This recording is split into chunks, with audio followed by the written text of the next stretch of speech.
Assalamualaikum everyone. Hope you all are doing well, and I'm Anya Khan here. I am with new topic of class 9 biology, chapter number 4. So our topic is nucleus. The nucleus is the largest organelle in the cell and contains the entire cell's genetic information in the form of DNA. First of all, we have what is nucleus. Nucleus जो है basically एक largest organelle है जो कि cell में पाया जाता है। और ये क्या करता है भाई, जो पूरे सेल के अंदर जेनेटिक इन्फॉर्मेशन होती है डीएनए की फॉर्म के अंदर, वो सब को हैंडल करना किसका काम होता है? न्यूक्लियस का काम होता है। ये सब चीज़ें डीएनए हो गया, जेनेटिक इन्फॉर्मेशन हो गई, तमाम जितनी भी चीज़ें हैं वो सब न्यूक्लियर मेम्ब्रेन, न्यूक्लियोलस, न्यूक्लियोपोर, ये सब चीज़ें किस में पाई जाती हैं? न्यूक्लियस में पाई जाती हैं। The presence of a nucleus is the primary factor that is distinguish eukaryotes from prokaryotes. अब जहाँ न्यूक्लियस प्रेजेंट होता है तो वी नो दैट कि न्यूक्लियस जो है वो किस में प्रेजेंट होता है? यूकैरियोट्स में प्रेजेंट नहीं होता है, प्रोकैरियोट्स में प्रेजेंट होता है। तो जो यूकैरियोट्स हैं वो प्रोकैरियोट्स में कन्वर्ट हो जाते हैं, डिस्टिंग्विश हो जाते हैं। ठीक है।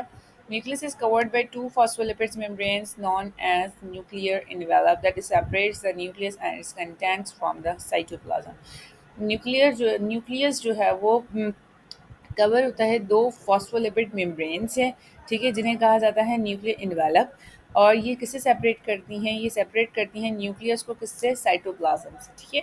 Nuclear pores are found in the nuclear envelope. अब न्यूक्लियर पोर्स क्या होते हैं? जो कि न्यूक्लियर इन्वेलप में फाउंड किए जाते हैं, मतलब पाए जाते हैं, and help to regulate the exchange of material such as RNA and proteins. अब क्या करते हैं ये रेगुलेट करते हैं जितना भी मटेरियलाइजेशन जो होती है हमारे पूरे सेल की, उन तमाम चीज़ों को ये रेगुलेट करते हैं। जैसे कि आरएनए हो गया, प्रोटीन हो गया, आगे दिया हुआ है such as RNA and protein means ribonucleic acid and protein. ठीक है, between the nucleus and the cytoplasm. अब जितना भी एक्सचेंज ऑफ मटेरियल है किन के दरमियान? न्यूक्लियस और साइटोप्लाज्म के दरमियान। किस तरह का एक्सचेंज ऑफ मटेरियल? जैसे कि आरएनए का और प्रोटीन का। ठीक है। Inside nuclear envelope. अब न्यूक्लियर एनवेलप के अंदर a granular fluid is present called nucleoplasm. एक ग्रैन्युलर फ्लूइड पाया जाता है जिसे कहा जाता है nucleoplasm. In nucleus an aggregation of RNA is also present called nucleolus. अब न्यूक्लियस के अंदर एक एग्रीगेशन पाई जाती है आरएनए की जिसे कहा जाता है nucleolus. In non-dividing cell, the genetic material is found in the form of network in the nucleus called chromatin network.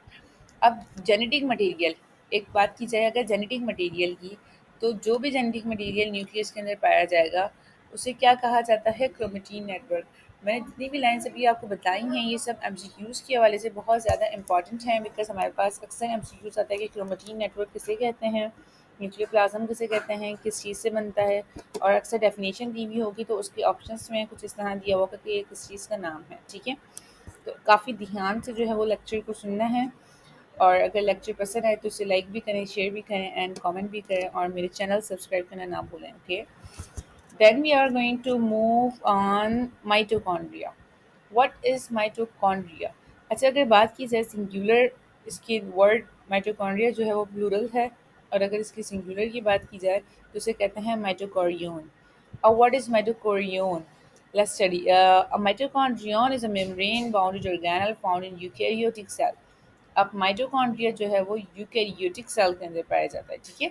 Mitochondria contain two phospholipid bilayer. अब दो लेयर, और मैंने बताई थी आपको बात, जहाँ पे दो का वर्ड यूज़ किया जाता है, टू का वर्ड यूज़ किया जाता है, वहाँ पे बाय और डाई यूज़ होता है। ठीक है। अगर बात करें there an outer membrane and inner membrane, एक आउटर वाली होगी और एक इनर वाली होगी। ठीक है। The inner membrane contain many folds of cristae which contain a specialized membrane protein that enable to bacteria mitochondria to synthesize ATP. अच्छा जी, अगर बात की जाए कि इनर मेम्ब्रेन जो है वो, उसमें क्या होता है? इनर मेम्ब्रेन के अंदर क्रिस्टी प्रेजेंट होते हैं। अब ये क्रिस्टी क्या चीज़ होती हैं? ये एक तरीके के स्पेशलाइज्ड मेम्ब्रेन होते हैं ये, मतलब कि प्रोटीन की मेम्ब्रेन से बने हुए होते हैं। ठीक है। और ये क्या करते हैं? माइटोकॉन्ड्रिया के अंदर एटीपी, जितनी भी एटीपीज हैं, हमारी एनर्जी है, उन सबको स्टोर करते हैं। ठीक है। Inside the membrane, inside the inner membrane a jelly like matrix is present. अगर बात की जाए इनर मेम्ब्रेन की, तो इनर मेम्ब्रेन के अंदर जेली लाइक मैट्रिक्स भी प्रेजेंट होता है। ठीक है। एक जेली लाइक सब्सटेंस होता है जिसे मैट्रिक्स कहा जाता है। The compartment of the mitochondrion are shown in figure 4.21।